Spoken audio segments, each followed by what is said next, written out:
So Bayern HSV was everything we expected and more. And I don't mean this in a good way. um, we have a bunch of colleagues from our office in Hamburg, from Transfermarkt, who went to this game, and they posted pictures in the WhatsApp chat, in our WhatsApp group chat. And about 10 minutes in, I asked the question, what time do HSV kick off? And then answered it myself by saying every 5 minutes, which was answered by our colleagues by saying, well, at least the beer is good. And yeah, I guess that's true. When you go to Munich, the beer will be better. It didn't quite turn out to be every 5 minutes, but for a while it looked like it might. To be quite honest with you, I think the only reason this game ended 5-0 is because Bayern put the foot off the pedal. They said, look, this is bad. You're obviously not our level. 7 years have done nothing to you to teach you how you approach a game at the Allianz Arena. And we're going to let you live. We're not going to... I think if Thomas Müller would have been on the field, this game would have ended 8-9, 10-0.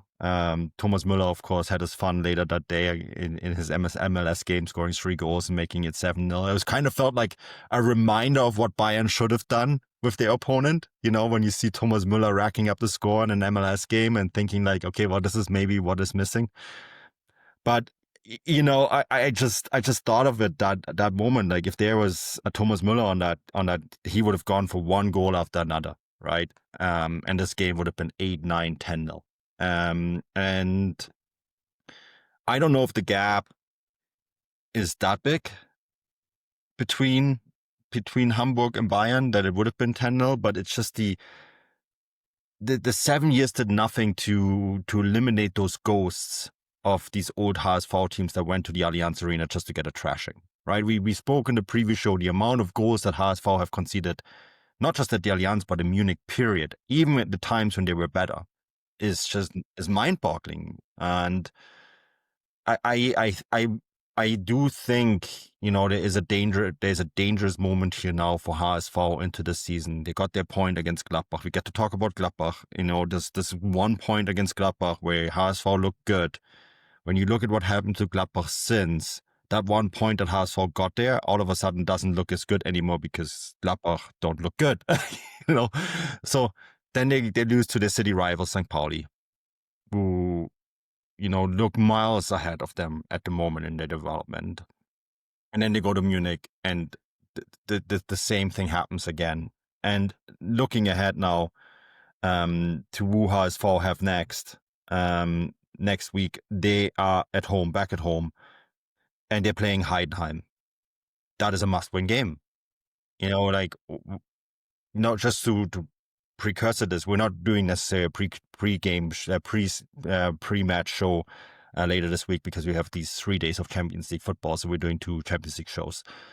But, you know, just to precursor it now, like, Stefan, like, after what happened at the Allianz Arena, and Heidenheim are one of those teams that are going to be in the relegation battle with them this entire season. This has now become a must-win game. Yeah, I think Melon Polson was actually asked about this in his pre-match press conference when he said, you know, do you have one eye on the Heidenheim game? And I think he got quite annoyed about it because, you know, he obviously wants to focus on the Bayern game. And he says, we're not just there to kind of make up the numbers. We're obviously going to try and play. We're not going to sit deep and try and, you know, just try and grind out a 0-0 win or grind 0-0 draw, although it would have felt like a win for HSV after what happened. But no, I completely agree. If I'm being perfectly honest with you, I'm actually really worried about HSV. They obviously had a pretty active transfer window, lost a few players that they relied on last season. I was at the club, obviously, a few weeks ago for the St. Pauli game, and someone at the club told me something quite interesting when they were discussing, you know, their transfer activity. And I wrote a newsletter on like the kind of quest they're now setting off on to become a club that develop their own players and sell their own players and, you know, develop top class players to help them kind of get up the table as well, either through playing for the club or from making a lot of money from selling them. And one of the things that they said that they noticed is once they got promoted to the Bundesliga, suddenly all their players became twice as valuable. So the offers that they typically got in the second division had doubled overnight. And I think in a few cases, they obviously felt an obligation to sell those players. And I think it has kind of come back to bite them because they're currently playing like a team, Manu, who have never played together. There's no chemistry. There's no cohesion. As I said, I was at the St. Pauli game and they got completely torn apart by St. Pauli throughout the match.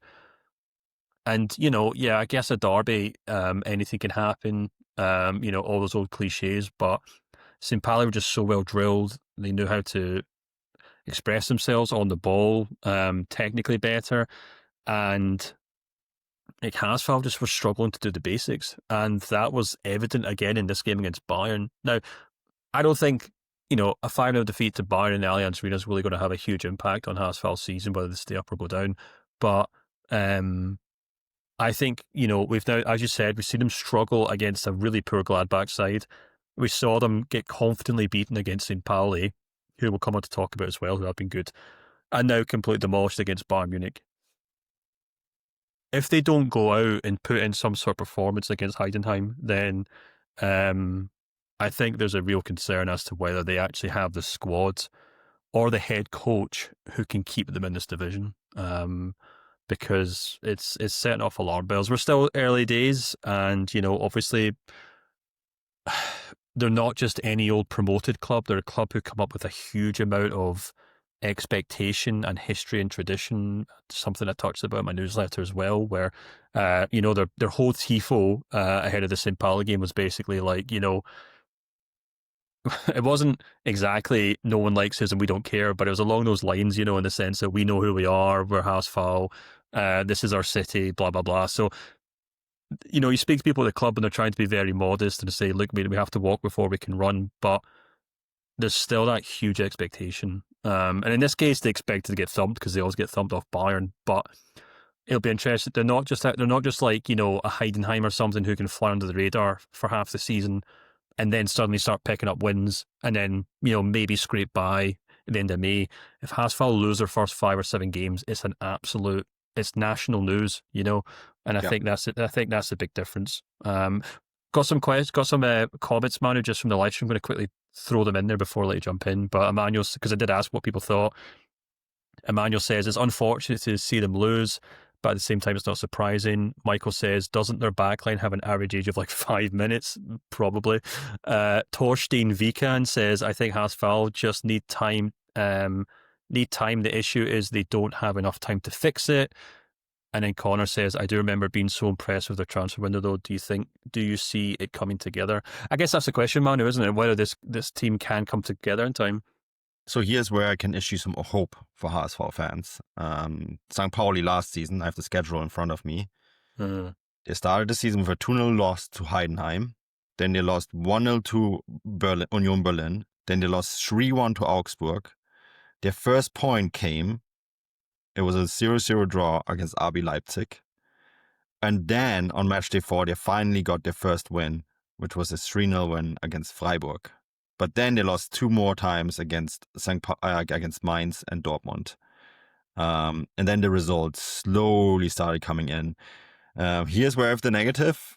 And, maybe timing-wise, it was a little bit better for St. Pauli. But St. Pauli had Bayern Munich at home, right, on match day 10. And that result was only a 1-0 loss. So, they were defensively much more coherent. And, Blessing too, he was in a difficult situation. He came in to replace Hürzeler. It was a thrown together squad. There wasn't much experience there. I remember we had a lot of the same discussions about St. Pauli last year than we have about HSV right now. And I know HSV and St. Pauli fans probably just love the fact that we're comparing them here. What I'm trying to say is that if you're a promoted side, it's not always as easy as 1. FC Köln will come into the season and, I have 7 points and probably should have 9. We've been absolutely phenomenal and playing incredible football. It's worth visiting and discussing probably at some point soon what Köln are putting together there. But, I think, and this is maybe the difference too. Köln have had this experience of going up and down and the roller coaster, and everything is hyper emotional in Cologne anyway. So you can't take it serious when it's really good, and you can't take it serious when it's really bad. HSV, they're still a patient on life control, right? They're slowly waking up from the 7-year coma, but you're still kind of in this really fragile state. Like, is the patient strong enough to come out of this coma and wake up and be healthy, and can the body survive this? So this season really is, those first few days after a 7-year coma where the patient is still very much under like observation, and every tiny little thing will be put under the microscope at the moment, right? Because it isn't like Köln will go up and down all the time. Yeah, it's just a different thing. They were gone for so long, and that means that the entire environment, the entire club, have to relearn what it is like to be in the Bundesliga. There's 7-year-old kids out there who don't know that HSV were once the dinosaur of the Bundesliga, right? So all I'm saying is that this is the equivalent of Heidenheim going up a few years ago, or Darmstadt, right? Teams that have been gone for a long time, and I think that is something that has to be kept in mind here. And the problem, of course, is that they themselves don't see it that way, right? So the learning is a lot harder in that case. And as you said, it's national news. This is the second biggest city in Germany. It's one of the largest metropolitan areas. A lot of the newspapers are based there. It's the same sort of circus that Bayern Munich face all the time, and so that is hard. It is really, really hard. Yeah. Fëanor, which I hope is a reference to the Silmarillion, says the only thing I want for St. Pauli is for them to disappear back to the lower divisions. But yeah, I completely agree with you. And I mean, I think you're right to kind of reference St. Pauli and kind of say they had a difficult start. The only difference is for St. Pauli, they didn't really have any expectations coming into the league. They had a new head coach who was replacing the guy who got them promoted. They lost a few players. So I think everyone kind of expected St. Pauli to kind of make up the numbers and then maybe go back down, have some fun, great fans. It's great to have them in the Bundesliga, but they'll be back to where they belong, and they've actually blown that expectation out the window. But yeah, you're absolutely right, Manu. And I think the other interesting thing that's worth keeping an eye on, and I hope this doesn't come, because I think he's a good young head coach. It's great to have head coaches in there, but if things don't come together, the pressure on the HSV head coach, obviously Merlin Poulsen, is going to be intense, and it's going to be really quick, because we're talking about a guy here who obviously did really well last season with HSV, but before that, under 18 coach at HSV, before that, Osnabrück, I think he was. He has no he's got no experience at this level at all. And I'm hoping that's not an issue. I'm hoping he thrives, and we've got an exciting new head coach in the Bundesliga. But if it doesn't, that'll be one of the first kind of excuses that gets kind of wheeled out. He doesn't know what he's doing. He's no experience in the Bundesliga. He can't get the best of his players, blah, blah, blah, blah, blah. And that's when they kind of got on the phone to, Bruno Labbadia or something like that. And then the whole thing starts to fall apart. But I'm just saying it's worth keeping an eye on. But yeah. Yeah. It definitely is. And I mean, Bayern Munich, of course, for them, this was the perfect opponent ahead of Chelsea. They were able to as I mentioned, from the 20-30th minute onwards, to basically rest players and rotate at halftime. Serge Gnabry, who had an excellent game, comes off. Nicholas Jackson comes on, makes his debut. Dayot Upamecano comes off. He's replaced by Rafael Guerrero. By the way, Rafael Guerrero then has to come off for Tom Bischoff because he picks up an injury, which is a friendly reminder how thin that squad is. Right. Daniel Günther says Ten Hag is available if they do. We'll get to Ten Hag in a moment here, because I think there's another club that might need a coach. Oh boy! But it's going to be a really interesting game. I think the one point of criticism I had here for Vincent Kompany is Tim Bischoff and Leonard Carl probably come on a little bit too late in this game. You have like a 19-year-old who needs game time. Great. I think it's fantastic that Pavlovic is the guy who's finally getting a start, and Leon Goretzka sits the entire game. And I thought Pavlovic was fantastic. Scores a goal as well, right? He's the future. He's the future of this club. Him and Jamal Musiala and Alphonso Davies. They are a big part of the future of this club, and I suspect Tom Bishop will be too. And I actually think Leonard Carl will be too. He looked fantastic in these games, but this would have been a great opportunity to play him 45 minutes. Yeah, we had a lot of Bayern fans in the chat, didn't we? In the subscriber chat and Substack, decrying the fact that we didn't see that. And it's a fair point. It's going to be a long old season, and these are the kind of games where you think Bayern or Kompany maybe has to be a bit more flexible. We touched on that at the end of last season. We obviously talked about when we were picking our coaches of the season and the pros and cons to a lot of these guys. And I think one of the things we talked about with Kompany is that in his first season, he kind of had that excuse of saying, I just need to win. I need to go over the line, have to win this trophy, prove that I can do it. If I need to do that with a 48-year-old in goals and, Harry Kane with one leg or whatever it is, then fine.